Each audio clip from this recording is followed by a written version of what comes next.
Des moments avec Dieu avaient un temps de réflexion pour chaque jour. 24 juin. L'espoir du pécheur. Mais maintenant, sans la loi est manifestée la justice de Dieu, à laquelle rendent témoignage la loi et les prophètes, justice de Dieu par la foi en Jésus-Christ pour tous ceux qui croient. Il n'y a point de distinction. Romains 3, 21 et 22.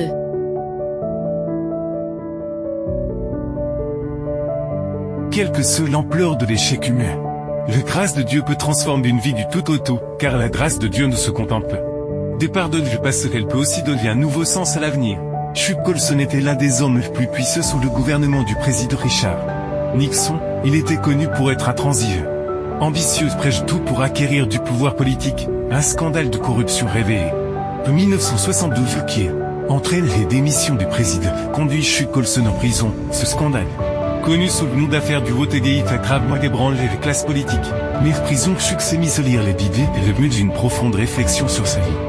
Ce qui marquait un tournant décisif par rapport à son passé. Il a compris que le succès, l'argent et le pouvoir ne pouvaient effacer sa culpabilité. C'est là qu'il a pris conscience de la nécessité du pardon de Dieu, qu'il remit sa vie entre les mains du Christ. Son histoire reflète le message de la Bible, selon lequel personne n'est justifié par ses propres mérites, mais que la véritable justice vient de Dieu, s'obtient par la foi de Jésus-Christ. La grâce de Dieu peut transformer même la personne qui semble la plus éloignée de lui. Là où l'on se sent sans espoir et où le péché semble avoir le dernier mot, la grâce de Dieu écrit une nouvelle histoire en changeant le cours de la vie.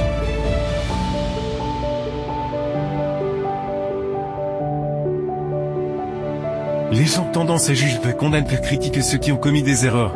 Ce ne sont pas seulement les religieux, mais la société elle-même qui pointe toujours du doigt celui qui est chuté, celui qui a pris de mauvaises décisions, celui qui a succombé à ses faiblesses.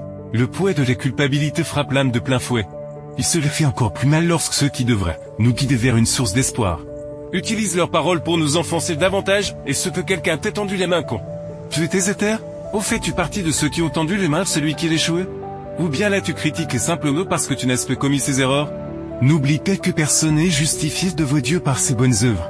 Nous sommes tous également indignes, misérables et pécheurs, et c'est nous tous que Dieu accorde sa grâce lorsque nous l'accueillons par la foi. Quelle belle pensée que celle-ci, la justice du Christ nous est imputée, non pas en raison de nos mérites, mais comme un don gratuit de Dieu.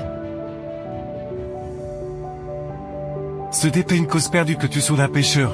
Ce n'est pas la fin si tu as échoué tant de fous, même après avoir découvert la foi, l'espoir. C'est toujours Jésus qui te l'accorde si tu l'acceptes par la foi. Amen.